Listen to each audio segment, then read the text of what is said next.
Have you ever spent 30 minutes deciding what to eat, only to ask someone else, "What do you think I should order?" Or maybe you have written a message, read it 10 times, changed one word, changed it back, and then never sent it at all. Funny, isn't it? Sometimes the hardest person to believe is ourselves. We trust maps, we trust reviews from strangers online, we trust weather apps that still surprise us with rain. But trusting our own heart somehow feels much harder.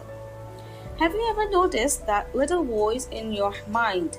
The one that whispers, "What if you are wrong? What if people laugh? What if you fail?" Maybe someone else knows better. That voice can sound so convincing that we slowly stop listening to another voice. The quiet one, the gentle one, the one that simply says, "You will figure it out." The strange thing is, when we were children, most of us didn't question ourselves so much. If we wanted to dance, we danced. If we wanted to draw a purple elephant wearing sunglasses, we proudly showed everyone our masterpiece. If we fell, we cried for a minute, then stood back up and tried again.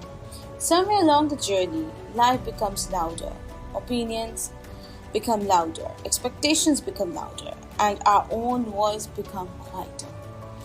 Imagine carrying a compass in your pocket, one that always tries to point you to the right direction, but every few minutes, someone grabs it, turns it into a different direction, and tells you, "No, this way is better." After a while, you stop looking at your own compass altogether, not because it's broken, but because you have forgotten it was yours to trust. Maybe that's where you are today, not lost, not broken, just standing at a crossroad, waiting for someone else to tell you which part is right one, which path is the right one. If that's you, I'm really glad you are here, because today we are not talking about becoming fearless, we are not talking about becoming perfect, we are simply learning how to become friends with ourselves again. So make yourself comfortable, grab a cup of tea or coffee, or maybe just a cozy blanket.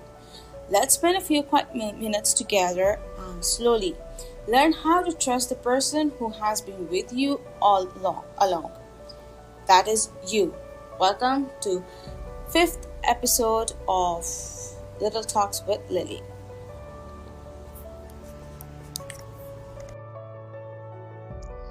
So, if trusting ourselves feels so natural when we are young, what changes? Why do so many of us grow up believing that everyone else knows better than we do? The truth is, it doesn't happen all at once. It happens little by little, almost so quietly that we don't even notice. Think about a child learning to walk. They take one tiny step, they fall, they smile, they get back up, and then they try again. No one hears a toddler say, "Well, I guess walking isn't just for me." Children don't expect perfection, they expect progress. Somewhere along the way, we forget that. As we grow older, something new enters our life. Opinions, maybe someone laughed when we answered a question in class, maybe we shared an idea and someone said, "That's silly." Maybe we made a mistake and felt embarrassed. Those moments seem small. Our minds remember them like tiny pebbles placed into a backpack. One pebble doesn't feel heavy, but after years of collecting them, the backpack becomes difficult to carry. Without realizing it, we start asking ourselves, "What if people don't like this?" instead of asking, "Does it feel right to me?" Then comes fear, not the kind that protects us from danger, but the kind that keeps us from living. The fear of making the wrong decision, the fear of disappointing others, the fear of failing. Here's something interesting. Our brains are designed to keep us safe, not necessarily happy. So whenever something feels uncertain, your brain often says, "Let's not risk it," even if that risk could lead to something wonderful. Imagine standing at the edge of the swimming pool. You have learned how to swim, you have practiced before, but your mind still whispers, What if you sink? Sometimes you thought sounds much scarier than reality. Then there is overthinking. Oh, our minds can be very creative. We don't just think about what might happen, we imagine 20 different variations of what could happen. One decision somehow turns into 100 imaginary problems. You sound an you spend an hour choosing what to wear because you are worried people might judge you. You rewrite one email 5 times, so you delay starting something you have dreamed about because it doesn't feel perfect yet. Overthinking feels like preparing, but many times it actually uh, it actually fear wearing a clever disguise. And while we're busy trying to make the perfect decision, life quietly keeps moving.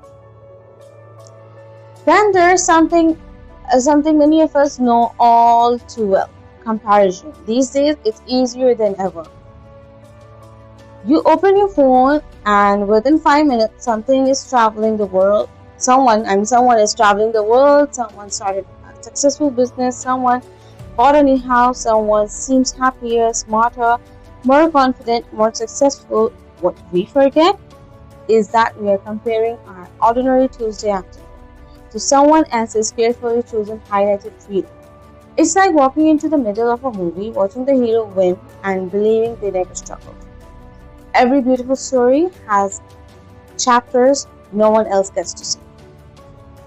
Maybe you stopped trusting yourself not because you are incapable, but because for so long you were listening to every voice around you and that you forgot the sound of your own. The beautiful thing is that voice never disappeared. It simply became quieter. And just like an old friendship, you can rebuild it. One small choice, one tiny act of courage, one gentle step at a time.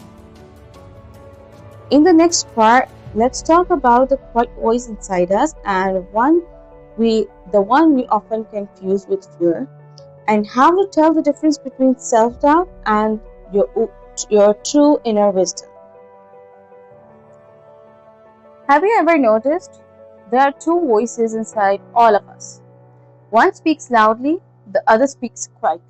The loud one is self-doubt. It says, "Don't do it." Only don't do it. You are not ready.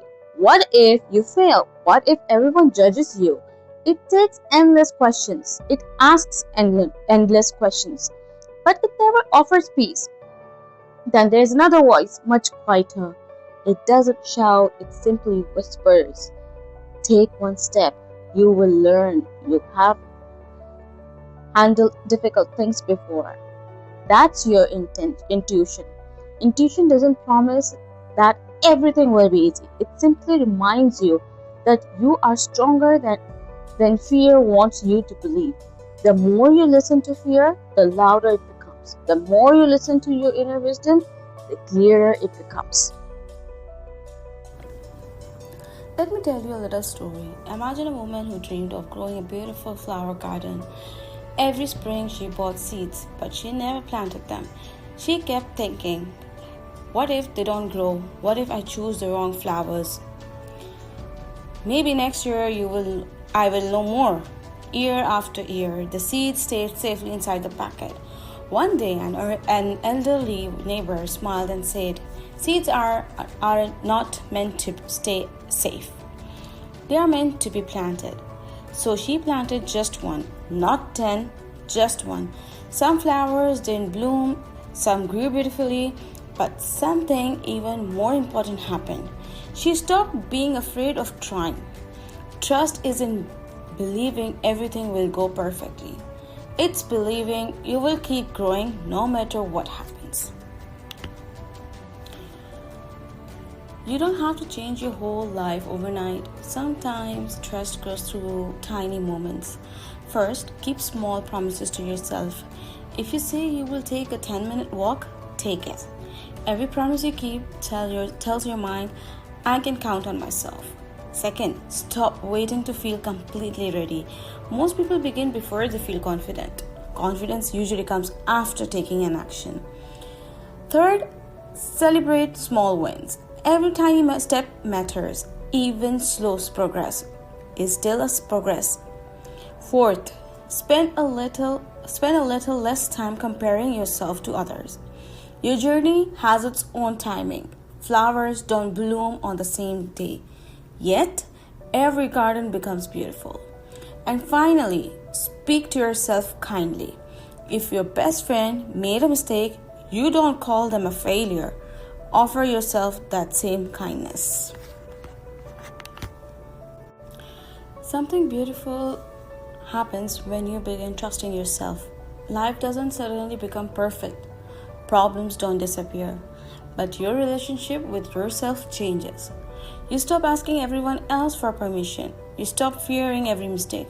You make decisions with more peace. You recover more quickly when things don't go as planned.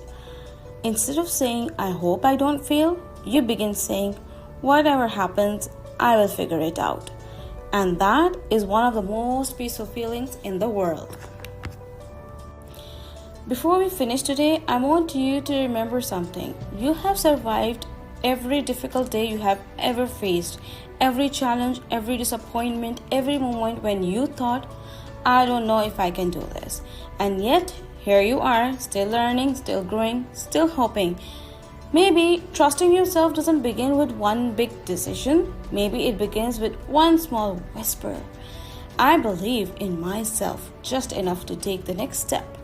That's all you need. One step, then another and another. So tonight, be patient with yourself, be gentle with yourself.